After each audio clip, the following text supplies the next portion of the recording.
بسم اللہ الرحمن الرحیم الحمد للہ الواحد الاحد والفرد الصمد الذي لم يلد ولم يولد ولم يكن له كفوا احد والصلاة والسلام على أفضل العدد والعبد المؤيد والرسول المسدد والمحمود الأحمد حبيب إله العالمين وبالقاسم محمد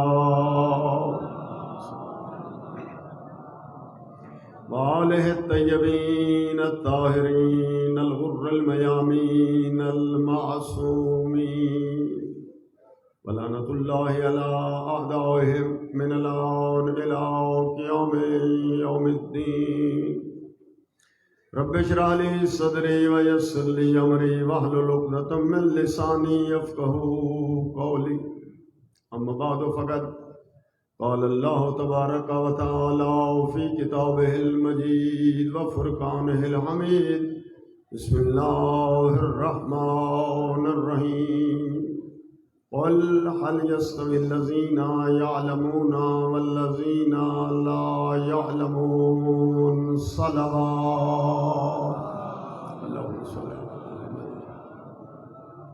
میرے محترم سامعین گرامی، یہ سالانہ جلسہ حوزہ علمیہ جامعہ مخزن العلوم الجعفریہ ملتان، دور دراز سے آئے ہوئے دوست، احباب، بزرگان، وقت کے دامن میں اس قدر گنجائش بھی نہیں ہے، اور یہ جلسہ 80 سالہ کارکردگی اور اسے خراج تحسین پیش کرنے کے لیے آپ سب تشریف لے آئے ہیں، اور گفتگو ہر آنے والا علم کے عنوان سے بڑھا رہا ہے. اور ویسے بھی آج 16 ربیع الاول ہے، کل 17 ربیع الاول ہے، دو عظیم ترین ہستیوں کی ولادت و سعادت ہے، رسول بھی صادق، امام بھی صادق. تشیع شیعہ خیر البریہ دوسرے مکاتب فکر سے جو فرق رکھتا ہے، اس کا بنیادی فرق وہ ہے علم. یہ سارے اختلافات ختم ہو جاتے ہیں. کاش اگر دنیا اس بات کے سامنے سر تسلیم ہو جاتی کہ اللہ کے جو نمائندے ہوتے ہیں وہ علم دینے کے لیے آتے ہیں، علم لینے کے لیے نہیں آتے، پڑھنے کے لیے نہیں آتے، پڑھانے کے لیے آتے ہیں. کاش دنیا متوجہ ہو جاتی اور یہ نعرہ نہ لگاتی کہ سب برابر، سب ایک جیسے، استاد بھی، شاگرد بھی، معصوم بھی، غیر معصوم بھی، اللہ کے بنائے ہوئے بھی اور مخلوق کے بنائے ہوئے بھی. کاش دنیا یہ عقل کے ناخن لیتی اور یہ فیصلہ غلط نہ کرتی، بلکہ اس راہ پہ آ جاتی اور یہ فیصلہ کرتی، ہاتھ بلند کر کے یہ کہتی اللہ کے بنائے ہوئے اور ہیں، مخلوق کے بنائے ہوئے اور ہیں، صدقہ کھانے والے اور ہیں، ہدیہ لینے والے اور ہیں، اجر رسالت وصول کرنے والے اور ہیں، اجر رسالت ادا کرنے والے اور ہیں. جن پر درود نہ پڑھا جائے نماز باطل ہو جاتی ہے وہ اور ہیں. اور یہی دعویٰ کرنے والے کہ لولا علی لہلک فلاں، علی نہ ہوتے ہم ہلاک ہو جاتے، لولا السنتان لہلک النعمان، علی کا بیٹا جعفر صادق نہ ہوتا ہم میں ہلاک ہو جاتا. دنیا کاش فیصلہ کرتی کہ ہلاک ہونے والے اور ہیں اور ہلاکت سے نکالنے والے اور.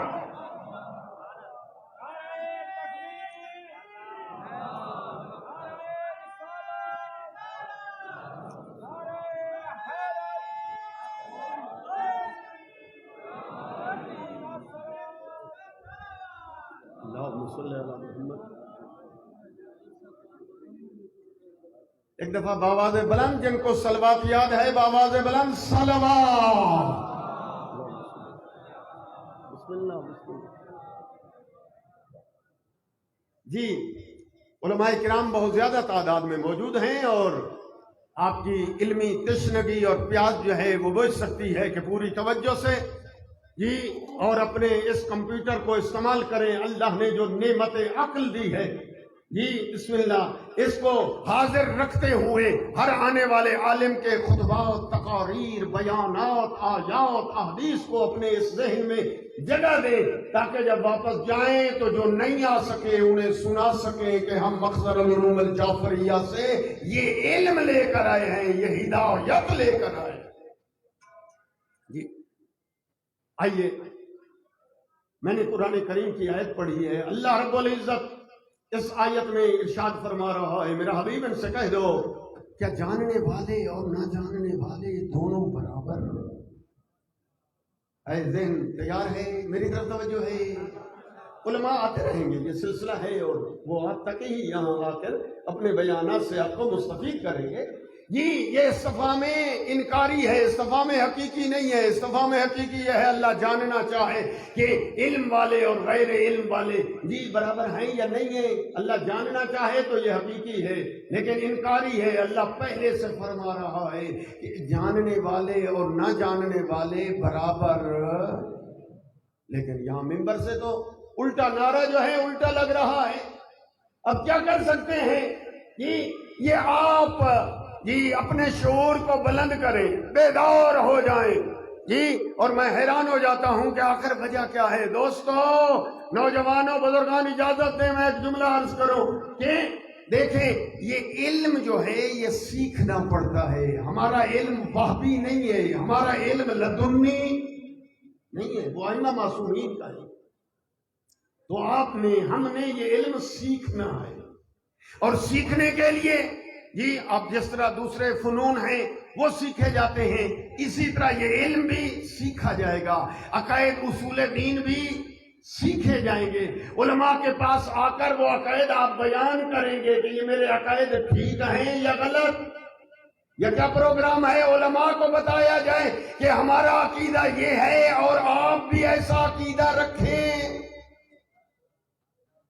آج نظام تھوڑا بدل گیا ہے جی، حیرانگی بھی ہے، اور بعض اوقات جب ممبر کو دیکھا جاتا ہے جی اور پھر سیکھنے والوں کو دیکھا جاتا ہے، میں حیران ہو جاتا ہوں کہ سیکھنے والے ان سے سیکھنا چاہتے ہیں جن کے پاس کچھ ہے نہیں۔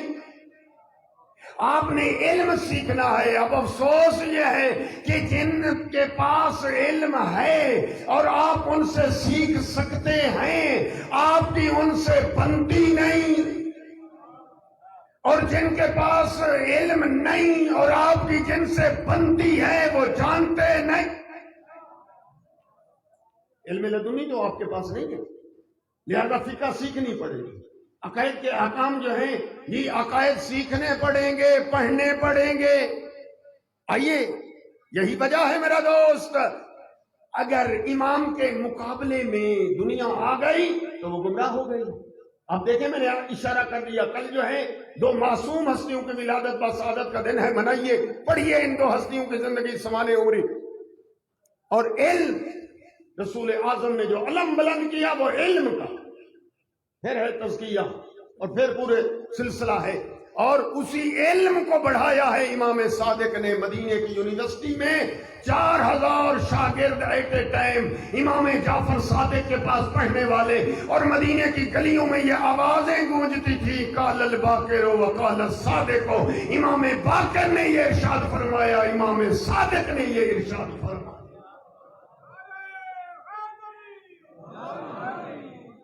4000 شاگرد، عدد کو ذرا ذہن میں لیجئے کہ معمولی بات نہیں ہے۔ جس یونیورسٹی کی ابتدا رسول اعظم نے رکھی تھی شہر مدینہ میں، اسی یونیورسٹی کو بڑھایا ہے امام باقر اور امام صادق نے۔ جابر بن حیان شاگرد ہے اسی یونیورسٹی کا، اس میں صرف مسلم نہیں تھے، غیر مسلم بھی پڑھنے والے تھے جی، اور وہ آ کر مسلمان ہوئے اسی یونیورسٹی میں، توحید پرست بنے تو اسی یونیورسٹی میں۔ اسی یونیورسٹی میں جی دنیا کے جتنے امام ہیں وہ ڈائریکٹ یا انڈائریکٹ، امام اعظم حضرت امام ابو حنیفہ یہاں پڑھتا تھا امام صادق کے پاس، اور کہتا ہے لولا سنتان لہلک النعمان، اگر وہ 2 سال نہ ہوتے جو میں نے امام صادق کی شاگردی میں گزارے ہیں، اگر نہ ہوتے وہ 2 سال تو میں ہلاک ہو گیا ہوتا۔ لیکن ہوا کیا؟ پھر ممکن ہے میرے کوئی دوست نوجوان ان کے ذہن میں یہ سوال آنے لگ جائے مولانا ذرا یہ بتا دیجئے یہ کیسے ہو گیا 4000 شاگرد معصوموں کے پاس پڑھنے والا اور ان کے علم بھی لدنی ہے کسبی نہیں ہے علم واہبی ہے، اللہ کی طرف سے یہ علم لے کر رہے ہیں، پھر وجہ کیا ہے؟ یہ مکتب جو ہے محدود رہ گیا اور جو شاگردوں کے مکتب اور مسلک اور مذہب تھے وہ آگے بڑھ گئے۔ مجھے نہیں معلوم متوجہ کر سکا ہوں یا نہ۔ اگر سوال کی طرف متوجہ ہیں تو چھلکتی ہوئی صلوات پڑھنے بآواز بلند۔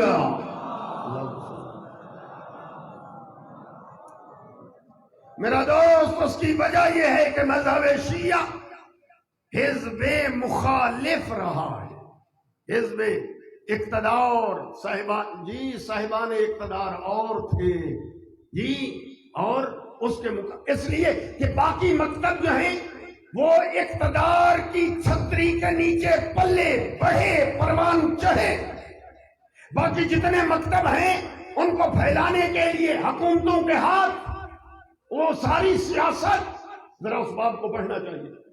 لیکن مکتب تشیع شروع سے بھی مظلوم تھا اور حتیٰ اب بھی مظلوم ہے۔ وہی امام اعظم اس وقت دنیا میں جن کی فقہ پر عمل کیا جاتا ہے اور استاد کی فقہ کو چھوڑ دیا گیا اور علم کسبی والے کی فقہ کو لے لیا گیا۔ میں عرض کرنا چاہتا ہوں یہی تو بنیادی فرق ہے۔ کاش دنیا اسی ایک جملے کی طرف متوجہ ہو جاتی کہ ادھر جو ادھر دنیا کو جو امام ہے، امام فقہ دینے والے وہ 4 امام، ادھر جو ہے فقہ دینے والے بیان کرنے والے قرآن و حدیث وہ 12، وہ 4 غیر معصوم ہیں، یہ 12 جو ہیں یہ معصوم ہیں، وہ 4 جو ہیں غیر سید ہیں، یہ 12 جو ہیں سب کے سب سید ہیں۔ وہ 4 کے متعلق نبی قرآن نے نہیں کہا کہ ان سے علم لو، ان 12 کے متعلق قرآن یہ کہتا ہے کہ فَاسْأَلُوا أَهْلَ الذِّكْرِ إِن كُنتُمْ لَا تَعْلَمُونَ۔ نبی دیکھ کر فرماتے ہیں کہ ان سے علم لیجئے، ان سے علم لینا ایسے ہے جس طرح میں محمد سے علم لیا، انا مدینۃ العلم وعلی بابها من اراد العلم فلیأت الباب، میں علم کا شہر ہوں، علی اس کا در ہے۔ اور جو علم بانٹنے والے ہیں وہ جھوم کے کہتے ہیں رضینت اسمت الجبار فینا لنا علم وللعداء مالو، ہم اللہ کی تقسیم پہ راضی ہیں کہ اللہ نے ہم اہل بیت کو علم دیا، ہمارے دشمن کو ہے مال دیا۔ فإن المال یفنان قریبا فإن العلم باق لا یزال، مال وہ شے ہے جو فنا ہو جائے گی، علم و دولت ہے جو ہمیشہ ہی باقی ہے۔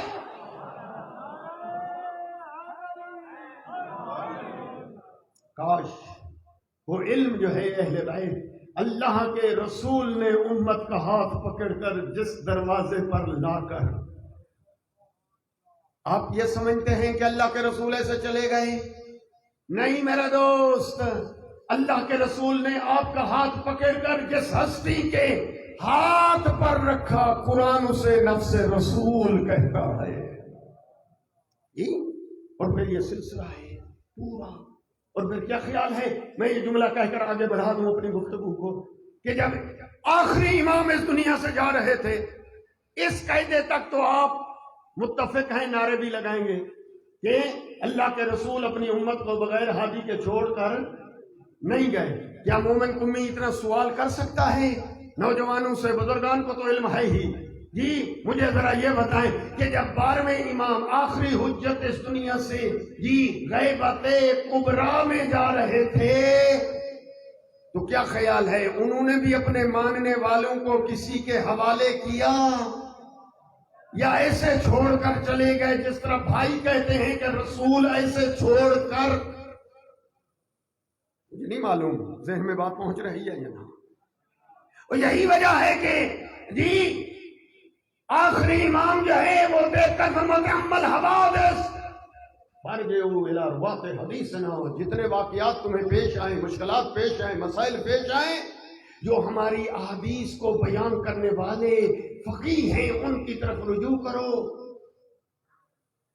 فإنہم حجتی علیکم، یہ حجت ہیں تمہارے اوپر۔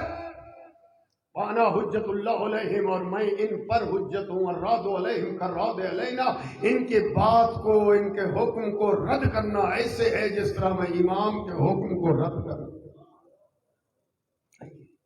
ذرا پڑھیں ان چیزوں کو، اتنا ٹائم نہیں ہوتا ممبر پہ، خصوصاً اتنے بڑے جلسوں میں جی مختصر ٹائم ہوتا ہے، اس میں وہ آیت اور حدیث ایسے پڑھ کر جی۔ لیکن آپ ذرا دیکھیں کیا ہو گیا ہے آج اس روشن دور میں کہ وہ فقہ جعفریہ جو معصوم کی فقہ منسوب ہو گئی امام صادق سے، پر حقیقت میں امام صادق کی فقہ نہیں، یہ فقہ رسول اللہ ہے، پڑھائی ہے امام صادق نے تو بن گئی ہے فقہ جعفری۔ وہی امام، یہی دنیا کے امام جو اسی امام کے شاگرد ہیں، یہی امام ابو حنیفہ آئے ہیں امام صادق کے پاس۔ امام صادق دیکھ کر فرماتے ہیں میں نے سنا ہے کہ تو اہل عراق کو فتویٰ دیتا ہے۔ دیکھ کر کہتا ہے ہاں میں اہل عراق کو مسائل فقہ شریعت بیان کرتا ہوں۔ امام دیکھ کر فرماتے ہیں تیرا کیا ہے منبع مدرک ماخذ، کہاں سے تو احکام دیکھ استنباط کر کے اخذ کر کے لوگوں کو اہل عراق کو بیان کرتا ہے؟ دیکھ کر کہتا ہے قرآن سے میں استنباط کرتا ہوں اور میں دنیا کو مسائل بتاتا ہوں۔ جملہ سننا، وارث قرآن گویا ڈائریکٹ نہیں انڈائریکٹ کہہ رہا ہے کہ مجھے قرآن آتا ہے، انڈائریکٹ کہہ رہا ہے میں وارث قرآن ہوں، انڈائریکٹ کہہ رہا ہے کہ قرآن سے میں استنباط کر سکتا ہوں جی، یعنی حسبنا کتاب اللہ والی بات گویا یہاں انڈائریکٹ اشارتاً وہ کہہ رہا ہے کہ میں قرآن سے استنباط کرتا ہوں۔ امام دے کر فرماتے ہیں قرآن سے استنباط کرنے والے ذرا یہ بتا کہ تجھے علم ہے کہ قرآن کے اندر کون سی آیات ناسخ ہیں، کون سی منسوخ، کون سی آیات جو ہے محکم ہے اور کون سی متشابہ، کون سی عام، کون سی خاص، کون سی مطلق، کون سی مقید؟ کیا تجھے علم ہے؟ تب قرآن سے استنباط اور اس کو مدرک قرار دیا جا سکتا ہے۔ دیکھ کر کہتے ہیں نعم بالکل مجھے علم ہے۔ اچھا تجھے علم ہے؟ امام صادق فرماتے ہیں اگر تجھے علم ہے تو پھر ذرا یہ بتا، قرآن کی یہ آیت کہتی ہے قدرنا فیہا السیر لیالی و ایاما عامرین، قرآن کہہ رہا ہے کہ ہم نے اس سفر کو جی امن کے ساتھ قرار دے دیا ہے، لکھ دیا ہے امن ہی امن، رات کو بھی دن کو بھی، لیالیا جی راتوں کو، دن امن۔ یہ آیت کس خطے کو بیان کر رہی ہے؟ کون سا حصہ ہے زمین کا جہاں رات دن امن؟ توجہ ہو، میں زیادہ تفصیل نہیں پڑھ سکتا، آپ میرے ساتھ چلیں گے تو یہ جملہ پہنچے گا امام صادق کا آپ تک۔ دیکھ کر کہتا ہے کہ مکے اور مدینے کے درمیان جو جگہ ہے یہ مراد ہے، یہاں دن رات جو ہے امن ہے۔ امام فرماتے ہیں تو نے خود سفر کیا ہے مکے اور مدینے کے درمیان، پیدل سفر ہوتا تھا، آج کل یہ بائی ایئر اور یہ بسیں اور یہ سسٹم بدل گیا، اس وقت جو ہے وہ سواریوں پہ سفر، گھوڑے جی اونٹ۔ کتنے دفعہ تم نے دیکھا کہ زائرین لوٹے گئے، حاجیوں کو لوٹ لیا گیا، کتنے آپ نے وہ مسافر دیکھے کہ سامان لوٹ لیا گیا اور مسافروں کو قتل کر دیا گیا مکے اور مدینے کے درمیان۔ تو پھر قرآن کیا غلط کہہ سکتا ہے؟ قرآن کہتا ہے کہ رات دن اس خطے میں امن، وہ خطہ کون سا ہے؟ کون سا؟ خاموشی چھا گئی اور دیکھ کر کہتا ہے لا عالم، مجھے علم نہیں ہے۔ جبکہ پہلا دعویٰ ذہن میں رہے تاکہ میں جلدی سمیٹ سکوں، اس قدر ٹائم نہیں ہوا کرتا۔ یہ دعویٰ کیا تھا؟ میرا مدرک قرآن، میرا منبع قرآن، میرا ماخذ قرآن۔ میں گویا انڈائریکٹ کہہ رہا ہے، ڈائریکٹ لفظ نہیں ہے پر انڈائریکٹ کہہ رہا ہے کہ میں وارث قرآن جی۔ تو اس وقت امام صادق دیکھ کر فرماتے ہیں اگر یہ علم نہیں ہے تو ذرا یہ آیت بتا کہ من دخلہ کان آمنا، جو بھی اس میں داخل ہو گیا وہ امن پا گیا۔ قرآن کی یہ آیت کس جگہ کو بیان کر رہی ہے؟ متوجہ تو ہیں آپ؟ قرآن تو سارے پڑھتے ہیں، حافظ نہ صحیح، ناظرہ تو آپ کو آتا ہے۔ یہ ایک علیحدہ چیز ہے ہماری قوم کی مصیبت کہ ترجمے سے ہمارے لوگوں نے قرآن نہ پڑھا، اس لیے جی علی اللہ، علی رب، علی خالق کے نعرے لگتے ہیں تو نیچے سے نعرے لگانے والے اٹھ کھڑے ہوتے ہیں، سبحان اللہ اور واہ واہ کے جی آوازیں بلند ہوتی ہیں۔ یہ اس کا سبب یہ ہے کہ قرآن ترجمے سے ہماری قوم کو نہ آیا۔ کاش اگر ترجمے سے پڑھا جاتا۔ ضرورت نہ تھی کہ کوئی جی اس منبر پہ نصیری آ سکتا، کوئی غالی آ سکتا جی. دیکھ کر وہ کہتا ہے من دخلہ کان آمنا، جو بھی اس کے اندر آ گیا امن پا گیا. یہ خانہ کعبہ ہے، بیت اللہ ہے اس سے مراد. امام صادق دیکھ کر فرماتے ہیں اگر اس سے مراد ہے خانہ کعبہ، جو اس میں آ گیا امن پا گیا، تو ذرا یہ بتا کہ پھر اسی کعبہ کے اندر، اسی مسجد الحرام میں سعید ابن جبیر کو قتل کیا گیا، عبداللہ ابن زبیر کو کیوں قتل کیا گیا؟ مجھے نہیں معلوم آپ متوجہ ہیں یا ذہن مشوش ہے. اذہان اپنے کو، اپنی توجہ کو جمع کرنے کے لیے اور حاضر دماغ بننے کے لیے آخر تک بآواز بلند صلوات. اللہم صلی اللہ. خاموشی چھا گئی اور دیکھ کر کہنے لگا لا علم لا علم لا ادری، مجھے علم نہیں، میں نہیں جانتا. امام دیکھ کر فرماتے ہیں پھر اہل عراق کو فتویٰ دیتا ہے تو کیسے؟ تیرا مدرک منبع کہاں سے استنباط، کہاں سے احکام لیتا؟ کہنے لگا قیاس سے. اٹھا لیجئے، بہار الانوار میں بھی ہے جی، احتجاج تبرسی میں بھی ہے. عربی بکیں نہیں دیکھ سکتے، علامہ جی حسین بجاڑہ کی تفسیر انوار النجف جلد اول اٹھائیے اور تفسیر وہاں دیکھ لیجئے. میں 2 جملے وہاں سے لے رہا ہوں اور آگے بڑھ رہا ہوں. دیکھ کر کہتا ہے قیاس. امام دیکھ کر فرماتے ہیں اگر قیاس ہے تیرا مدرک و ماخذ، قیاس کے ذریعے تو احکام جو ہے استنباط کر کے لوگوں کو بتاتا ہے، تو پھر ذرا تیری قیاس کیا کہتی ہے اس مسئلے میں؟ ذرا تو بتا کہ قتل کا زیادہ گناہ ہے یا زنا کا؟ متوجہ تو ہیں آخر والے؟ کوئی دوست دور اس لیے بیٹھتے ہیں کہ دور بیٹھیں گے مفت مجلس سنیں گے، نہ نعرہ نہ سلوات، آزاد ہی آزاد. نہیں ایسا نہیں، میں نے مطالبہ نہیں کیا، لیکن آپ نعرہ لگائیں تو نعرہ جی بلند ہے، اس کو آپ پست کبھی نہ کریں. کیوں؟ اس لیے کہ یاد رکھیں کہ یہ نعرہ جو ہے یہ جب انسان لگاتا ہے اس وقت ملائکہ نیکیاں لکھنے لگ جاتے ہیں، اور نبی کے اس ارشاد کے مطابق جو ہے ہاں جی صحابہ کرام کہتے ہیں کہ کنا نعرف المنافقین فی عہد رسول اللہ ببغض علی ابن ابی طالب. مدینے کی گلیوں میں ہم دیکھنا چاہتے ہیں یہ مومن ہے آنے والا یا منافق ہے. ہم علی کا نام لیتے تھے، اگر چہرہ مثل گل گلاب کے کھل جاتا سمجھتے تھے یہ مومن ہے، چہرے پہ وقت آتا سمجھتے تھے یہ منافق ہے.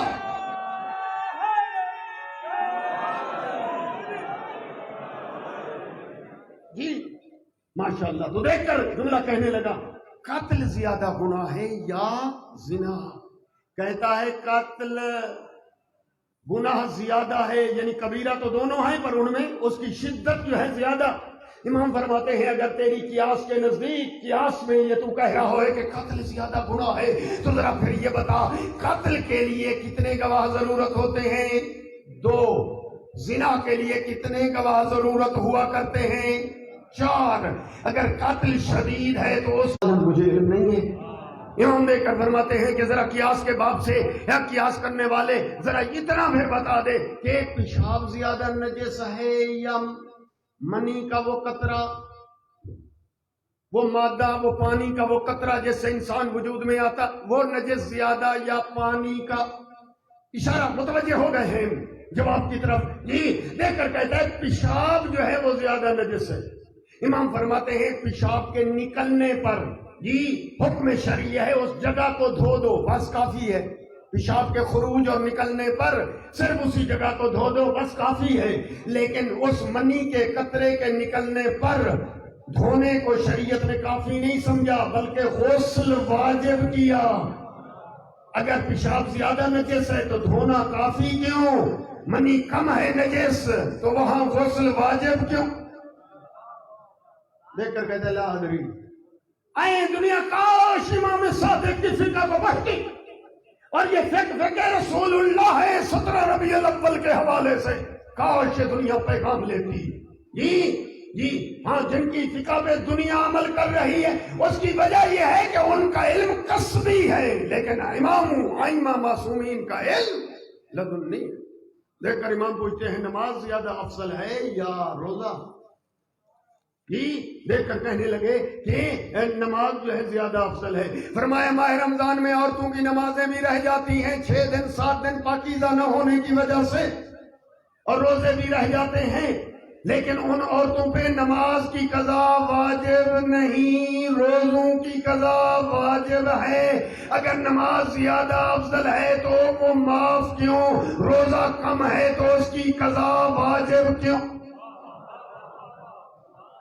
دیکھ کر کہتا اللہ ادری، مجھے تو علم نہیں. ایک چیپٹر ہے، میں نے حوالے لے لیے ہیں تجارت ریسی اور بہار کے، آپ ضرور دیکھیے اور وہ جا کر پورے ڈیٹیل جو ہے وہ پڑھیے. کاش یہ میں نے چھوڑ دیا، باقی پوری ڈیٹیل ہے، پوری بحث ہے، پوری وضاحت ہے. ذرا پڑھیے اور محبت سے دنیا کو بتائیے دنیا ہم سے ناراض ہے اور ناراضگی کی وجہ سے کچھ فتوے جو ہیں ہمارے اوپر کھڑے گئے ہمارے اوپر فٹ کرنے کی کوششیں کی گئیں لیکن ہاں محبت سے بتائیں، محبت سے سمجھائیں کہ وہ ہمارے بھائی ہیں، ہمارا ہمیشہ احترام ہے اور احترام اور وحدت کے لیے ہم سب سے آگے ہیں. پر دنیا اگر ہم سے یہ منوائے کہ مکتب جو ہے، مذہب جو ہے، عقائد جو ہے، وہ شریعت جو ہے وہ صحابہ سے لے لیجئے، آل رسول کو چھوڑ دیجئے، یہ نہیں ہو سکتا اور کبھی نہیں ہو سکتا. ہم احترام صحابہ کرام کا ضرور کرتے ہیں، پر شریعت اور فقہ اور عقائد اور اعمال اور قرآن جو ہے وہ صحابہ سے نہیں لیتے، اہل بیت سے اس لیے لیتے ہیں کہ اللہ کے رسول نے ہم سب کا ہاتھ پکڑ کر اہل بیت کے ہاتھ میں رکھا اور دیکھ کر فرمایا من کنت مولا ہو فہذا علی مولا ہو، جس کا میں مولا اس کا یہ علی مولا.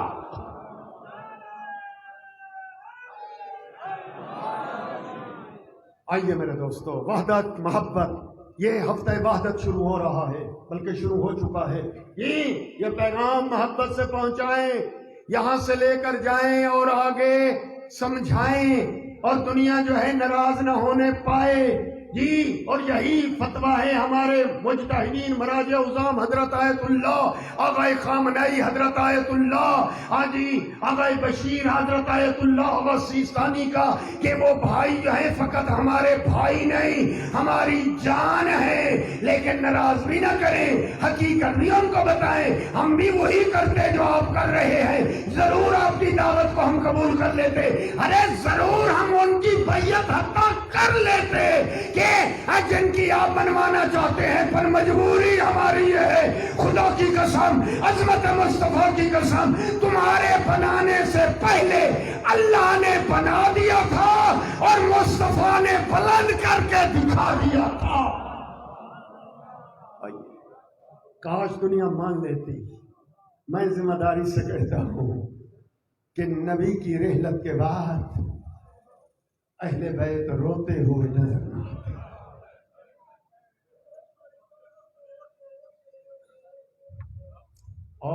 دوستو بزرگان اجازت دیں، جوانوں، یہ کوئی مجلس مکمل نہیں ہوتی جب تک 2 جملے مسائب کے عرض نہ کیے جائیں. کل تک رسول اللہ جس دروازے پہ آ کر آیت تطہیر کی تلاوت پڑھا کرتے تھے، آ کر جس زہرا کی تعظیم کے لیے کھڑے ہو جایا کرتے تھے. ذرا ممکن ہے کہ اگر کوئی تاریخ نہ پڑھے تو کہیں گے کہ مسلمانوں نے تو اجر رسالت ادا کیا ہوگا. کتنا اجر رسالت ادا کیا؟ عزیزارو، 2 بیٹے رسول کے، حسنین، ایک بڑا ایک چھوٹا. امت نے کتنا اجر رسالت ادا کیا؟ اتنا اجر رسالت ادا کیا کہ ایک کے جنازے پر تیر ہیں اور دوسرے کا جنازہ تیروں پر ہے. آپ نے سنا ہے کہ کوئی جنازہ قبرستان سے واپس آیا ہو؟ ہم کسی پہ طنز نہیں کرتے لیکن اتنا تو دنیا کو سوچنا چاہیے کہ آخر وجہ کیا ہے کہ رسول کا بیٹا، رسول کے پاس اسے قبر کی جگہ نہیں ملی. یہ دنیا سوچے، بس مصائب دل پہ ایک جملہ پہنچ جائے کہ آخر وجہ کیا ہو سکتی ہے کہ رسول اللہ کی قبر کے پاس رسول کے فرزند حسن کو جگہ نہ ملی، اور حتیٰ جب یہ جنازہ روانہ ہوا، معاف کر دینا پتہ نہیں آپ کا دل نازک ہے برداشت کر سکو یا نہ، پر حقیقی تاریخ سنتے جاؤ، جیسے ادھر امام حسین اپنے بھائی کا جنازہ لے کر چلے ہیں جی، ادھر روزے کی طرف بڑھے، ایک تیر پہلی طرف سے امام حسن کے جنازے کی طرف آیا۔ لکھا ایسے ہے کہ اس تیر کے آنا جی صرف آنا تھا کہ ایک دفعہ 70 تیر کھل گئی کمانیں، 70 تیر رسول کے بیٹے حسن کے جنازے پر آ گئے۔ کوئی جنازہ ایسا نہیں ہے جو قبرستان جا کر واپس آیا ہو، یہ فرزند رسول کا جنازہ جی واپس آیا، کفن سفید تھا، سرخ ہو گیا جی، نانے کے روزے کی طرف بھی دیکھ رہی ہے، دیکھ کر کہتی ہے نانا دیکھ بیٹے کا جنازہ، تیر پہ وسط ہے، کفن سفید پہنایا تھا، سرخ ہو گیا۔ اِنَّ لِلَّهِ